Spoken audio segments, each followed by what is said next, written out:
বর্তমান সময়ে আমাদের সন্তানকে পড়াশোনার প্রয়োজনীয় এবং যোগাযোগ রক্ষার্থে মোবাইল, কম্পিউটার, ট্যাব সহ ইলেকট্রনিক ডিভাইস দিতে হচ্ছে।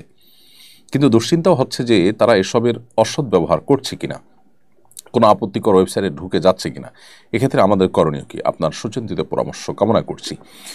দেখুন, সন্তানদেরকে পড়াশোনার প্রয়োজনে আমাদেরকে যে বিভিন্ন ডিভাইস দিতেই হয়, এই ডিভাইসগুলোতে বিভিন্ন অ্যাপস হয়ে তারা নানা অনভিপ্রেত ভিডিও বা ছবি এগুলো দেখে তারা বিপদগামিতার পথে চলে যাওয়ার আশঙ্কা সমূহ এবং জোরালো।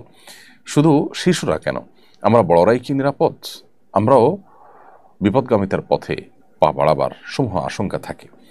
এই হারাম থেকে বাঁচা এবং চরিত্র রক্ষা করার সংগ্রামে যদি আমাদেরকে টিকে থাকতে হয় এবং জয়ী হতে হয়, তাহলে সর্বপ্রথম কাজ হবে বিশেষ করে সন্তানদের ব্যাপারে তাদেরকে আমাদের নজরদারিতে রাখতে হবে।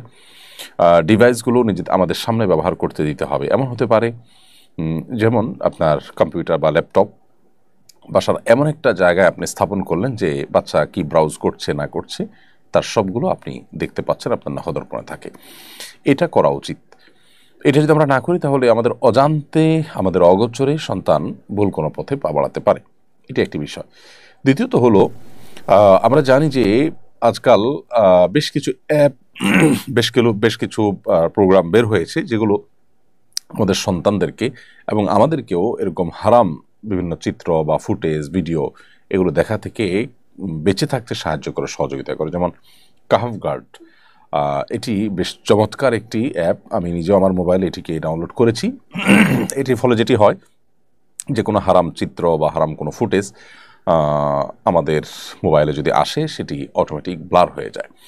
তাহলে আমাদের সন্তানদের চোখ এবং ঈমান, তাদের চরিত্র এগুলোকে হেফাজত করবার জন্য আমরা এই জাতীয় কাহাফ গার্ড বা এরকম আর কোনোটা থাকলে, বিশেষ করে কাহাফ গার্ডটা আমি জানি যে এই অ্যাপ আমরা ডাউনলোড করে তারপর সেই ডিভাইস সন্তানের হাতে দিতে পারি। তাতে ইনশাআল্লাহ সন্তান অনেকখানি সেফ থাকবে, আল্লাহ যদি হেফাজত করেন তাদেরকে।